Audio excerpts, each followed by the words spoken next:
আয় জয়ী, হ্যাঁ, এদিকে আয়, কথা আছে।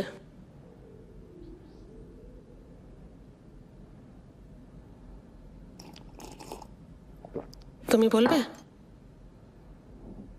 ঠিক আছে, বস। বলো। তোমার তো এখন বিয়ের বয়স হয়েছে।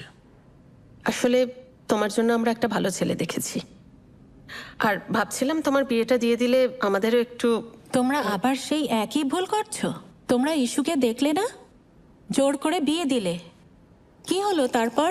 কেন? ওর বিয়ে দিয়ে আমরা কি কিছু দোষ করেছি? আর ওর স্বপ্ন? আমরা কি ওর ভালো চাই না? আমি আমার জীবনে সেই একই ভুল হতে দেব না বাবা। আমি ইন্ডিপেন্ডেন্ট হতে চাই। আর এছাড়া তোমারও রিটায়ারমেন্টের বয়স হয়ে গেছে। একজন তো কাউকে একটা কথা বলো তো, ইস্যু তোমাদের সঙ্গে কথা বলে, আমার সঙ্গেও কথা বলে না। একমাত্র আমিই ছিলাম যে ওকে সাপোর্ট করতাম। সেদিনকে ওর বাড়ি গেলাম। কি ব্যাপার সেটা তো তুই বলবি। ফোন করলে ফোন ধরিস না, আমাদের কারোর সঙ্গে কথাও বলিস না। আমার সাথে তো দূর, বাবা মায়ের সাথেও তুই কোনো কন্ট্যাক্ট রাখিসনি। ব্যস্ত আছি, নিজের সংসারের এত কাজ।